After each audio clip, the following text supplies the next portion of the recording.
नमस्कार। दिन भर की बड़ी खबरों में आपका स्वागत है। मैं हूं आपके साथ मानसी। आज इस बुलेटिन में बात होगी संसद में पेश हुए बजट की, नीट यूजी मामले में सुप्रीम कोर्ट के फैसले की, देखेंगे महाराष्ट्र में एनडीए गठबंधन में टूट को, विपक्ष के केंद्रीय जांच एजेंसियों के घेराव को, जानेंगे एमपी बीजेपी में हुई बगावत को और बुलेटिन के आखिर में देखेंगे तीसरी बार शपथ लेने के बाद झारखंड के सीएम हेमंत सोरेन की महिलाओं को लेकर बड़ी घोषणा को। लेकिन दिन भर की तमाम बड़ी खबरों से पहले एक नजर आज की सुर्खियों पर। दिल्ली सांप्रदायिक टकराव में मुस्लिम युवक की जान जाने की होगी सीबीआई जांच, दिल्ली हाईकोर्ट ने दिया आदेश। ओपीएस और 8वें वेतन आयोग की मांग को लेकर सरकारी कर्मचारियों का मोदी सरकार पर फूटा गुस्सा, फिर आंदोलन की राह पकड़ेंगे सरकारी कर्मचारी। गुजरात हाईकोर्ट का बड़ा आदेश, मोरबी पुल हादसे के पीड़ितों से मिलकर जमीनी हकीकत जाने न्याय मित्र और वकील। और शेयर बाजार में गिरावट, 73 अंकों की गिरावट के साथ 80,429 पर बंद हुआ सेंसेक्स, वहीं 30 अंकों की गिरावट के साथ 24,779 पर बंद हुआ निफ्टी। ये तो थी सुर्खियां। अब बात आज की सबसे बड़ी खबर की। वित्त मंत्री निर्मला सीतारमण ने एनडीए सरकार बनने के बाद पहला बजट पेश किया। बजट में कई बड़ी घोषणाएं की गईं, लेकिन ये घोषणाएं कुछ राज्यों तक ही सीमित हैं। जहां एनडीए की सरकार नहीं है, उन राज्यों को बजट से निराशा ही हाथ लगी है। तो क्या है बजट में जिससे विपक्ष दिख रहा है नाराज? जानने के लिए देखिए ये रिपोर्ट। वित्त मंत्री निर्मला सीतारमण ने आज संसद में आम बजट पेश किया। बजट में आम जनता के लिए तो कुछ खास नहीं दिखा, हाँ सरकार चलाने की मजबूरी जरूर दिखाई दी। इसलिए आंध्र प्रदेश और बिहार के लिए कई योजनाएं शुरू करने का ऐलान किया गया। दोनों राज्यों में करीब 74,000 करोड़ की योजनाएं शुरू करने का ऐलान किया गया है। कृषि को 1,52,000 करोड़ रुपए का बजट दिया गया है, लेकिन कृषि कर्ज माफी और एमएसपी पर कुछ भी नहीं कहा गया। मुद्रा लोन की लिमिट 10 लाख से बढ़ाकर 20 लाख की गई है। बजट से मिडिल और लोअर क्लास के लिए बहुत ज्यादा राहत नहीं दिखाई दी है। जेडीयू और टीडीपी को उम्मीद की तुलना में उनके राज्य को बहुत कम मदद मिली है, लेकिन सरकार में बने रहने के चलते वो बजट का विरोध नहीं कर रहे हैं। लेकिन इंडिया गठबंधन ने जरूर सवाल उठाए। कांग्रेस अध्यक्ष मल्लिकार्जुन खड़गे ने कहा कि बजट निराशाजनक है, सिर्फ सिंहासन को बचाने की कोशिश दिखाई दे रही है। गरीब, किसान, आदिवासी, दलित किसी के लिए बजट में कुछ भी नहीं है। विपक्ष के नेता राहुल गांधी ने कहा कि बजट में सहयोगी पार्टियों का तुष्टीकरण किया गया है। युवाओं के लिए सरकार का इंटर्नशिप प्रोग्राम कांग्रेस के घोषणा पत्र से कॉपी पेस्ट किया गया है। आरजेडी नेता तेजस्वी यादव ने कहा कि बजट ने बिहार के लोगों को फिर निराश किया है। बिहार को प्रगति पथ पर ले जाने के लिए एक रिवाइवल प्लान की जरूरत थी, जिसके लिए विशेष राज्य के दर्जे के साथ विशेष पैकेज की सख्त जरूरत है। रूटीन आवंटन के अलावा बजट में कुछ भी नहीं है। हम विशेष राज्य के दर्जे की मांग से इंच भर भी पीछे नहीं हटेंगे। टीएमसी सांसद कल्याण बनर्जी ने इसे कुर्सी बचाने का बजट बता दिया। विपक्ष की तरफ से कहा गया कि ये बजट जनता का बजट नहीं, दोस्तों की मदद करने वाला बजट है। संसद में जहां आज बजट पेश किया गया, तो वहीं आज नीट यूजी मामले में सीजीआई की बेंच के सामने 5वीं सुनवाई हुई। सुनवाई के दौरान सीजीआई ने वकील को फटकार भी लगाई। साथ ही सीजीआई ने पेपर लीक के मामले में ठोस सबूत मांगे। और क्या कुछ हुआ आज कोर्ट में, देखिए इस रिपोर्ट में। नीट परीक्षा दोबारा होगी या नहीं, इस सवाल का जवाब आखिरकार सुप्रीम कोर्ट ने दे दिया है। कोर्ट ने कहा कि दोबारा परीक्षा करवाना तर्कसंगत नहीं है। नीट परीक्षा की पवित्रता भंग हुई है, इसके पर्याप्त सबूत नहीं है। मंगलवार को सुप्रीम कोर्ट में नीट मुद्दे पर 5वीं बार सुनवाई हुई। दिन भर दोनों पक्षों के बीच तीखी बहस चली और आखिरकार कोर्ट ने फैसला सुनाते हुए सीजीआई डीवाई चंद्रचूड़ ने कहा कि फिलहाल हम दागी स्टूडेंट्स को बेदागी स्टूडेंट से अलग कर सकते हैं। अगर जांच के दौरान दागियों की पहचान होती है तो उनके खिलाफ कार्रवाई की जाएगी। अगर कोई स्टूडेंट इस फ्रॉड में शामिल पाया जाता है तो उसे एडमिशन नहीं मिलेगा। वहीं विवादित प्रश्न पर कोर्ट ने साफ किया कि एनसीईआरटी की नई किताब के जवाब को सही माना जाएगा। आईआईटी दिल्ली ने इस जवाब की पुष्टि की है। कोर्ट ने कहा कि अब भी अगर किसी की कोई शिकायत हो तो संविधान के आर्टिकल 226 के तहत हाई कोर्ट में अपील कर सकते हैं। याचिकाकर्ताओं की दलील थी कि नीट का क्वेश्चन पेपर लीक हुआ और एग्जाम में सिस्टम के लेवल पर गड़बड़ी हुई।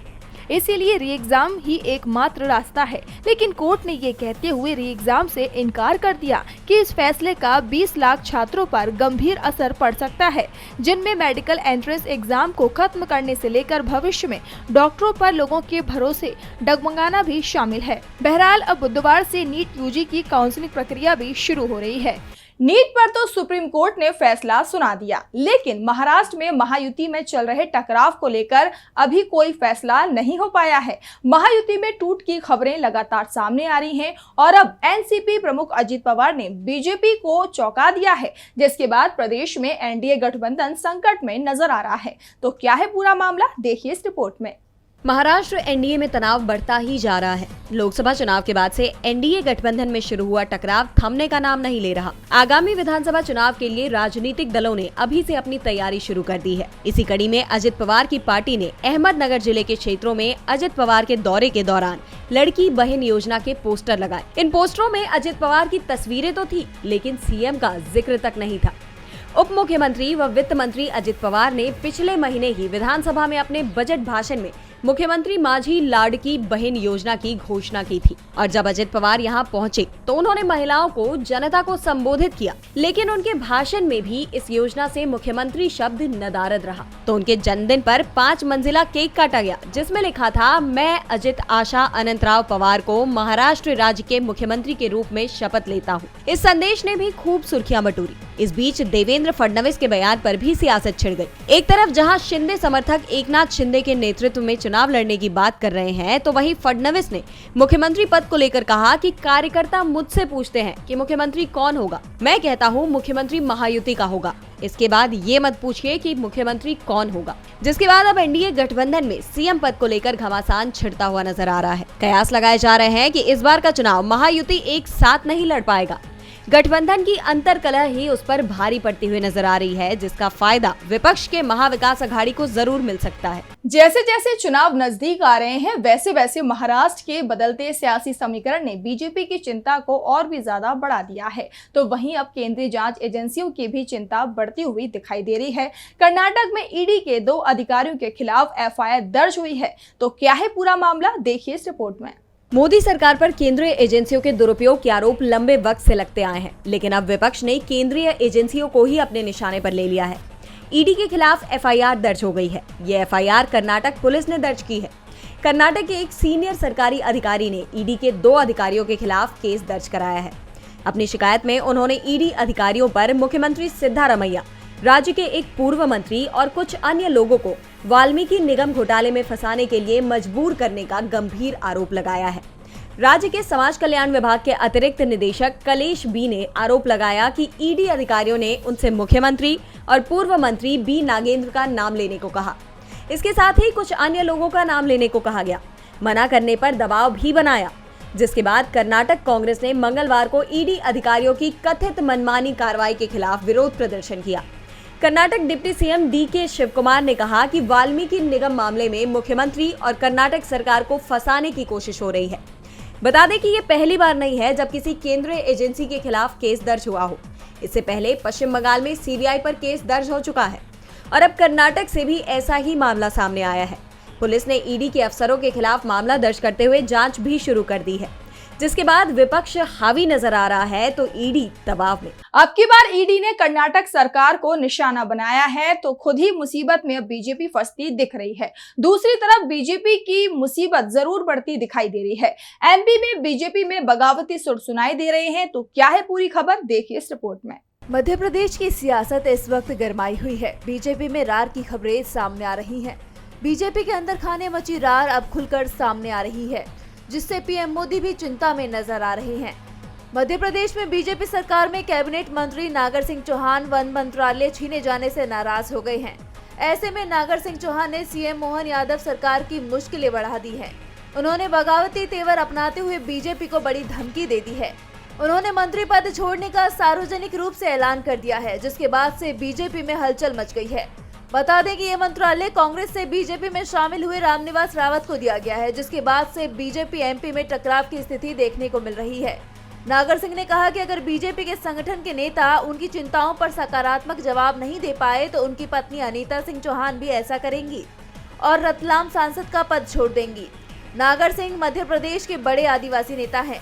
उन्होंने कहा कि मध्य प्रदेश में आदिवासियों की आबादी 23% है। पहली बार आदिवासियों को नेतृत्व दिया गया है, लेकिन अब आदिवासियों से जुड़ा वन विभाग छीनकर कांग्रेस से आए एक नेता को दे दिया गया। बता दें कि रामनिवास रावत लोकसभा चुनाव के दौरान बीजेपी में शामिल हो गए थे। उन्हें 8 जुलाई को कैबिनेट में शामिल किया गया था। हाल ही में बताया गया कि उन्हें वन एवं पर्यावरण विभाग आवंटित किया गया है, जिसका नागर सिंह विरोध कर रहे हैं। नागर सिंह ने बीजेपी की टेंशन बढ़ा दी है। आने वाले समय में बीजेपी को इस नाराजगी का खामियाजा भुगतना पड़ सकता है। बीजेपी मुसीबत से कैसे निकलती है, इसे लेकर राजनीति तेज हो गई है, तो दूसरी तरफ अमेरिका में राजनीतिक सरगर्मियां तेज हो गई हैं। राष्ट्रपति चुनाव में डेमोक्रेटिक पार्टी के उम्मीदवार जो बाइडेन रेस से पीछे हट गए हैं और अब ये तय माना जा रहा है कि कमला हैरिस डेमोक्रेटिक उम्मीदवार होंगी। अमेरिका में नवंबर में चुनाव होने हैं, जिसको लेकर सियासी हलचल तेज है। अमेरिका में राष्ट्रपति पद का मुकाबला अब तक रिपब्लिकन पार्टी से उम्मीदवार ट्रंप और डेमोक्रेटिक पार्टी के उम्मीदवार जो बाइडेन के बीच था, लेकिन जो बाइडेन ने अचानक ही राष्ट्रपति पद की रेस से हटने का फैसला किया।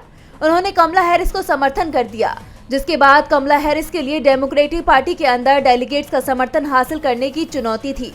बाइडेन के पीछे हटने के 24 घंटे में ही कमला हैरिस ने डेमोक्रेटिक पार्टी से नॉमिनेशन के लिए बहुमत हासिल कर लिया। बताया जा रहा है कि कमला हैरिस को राष्ट्रपति पद की उम्मीदवारी के लिए 4000 में से अब तक 1976 डेलीगेट्स का समर्थन मिल चुका है। 1 से 7 अगस्त के बीच डेमोक्रेट्स नॉमिनेशन के लिए पहले राउंड की वोटिंग करेंगे। अगर उम्मीदवारों की संख्या 2 से ज्यादा होती है और पहले राउंड में किसी को भी 50% से ज्यादा डेलीगेट्स का समर्थन नहीं मिलता, तो दूसरे राउंड की वोटिंग कराई जाएगी। लेकिन जिस तरह से कमला हैरिस के समर्थन में डेलीगेट्स आए हैं, उससे साफ है कि पहले ही राउंड में कमला हैरिस के नाम पर मोहर लग जाएगी।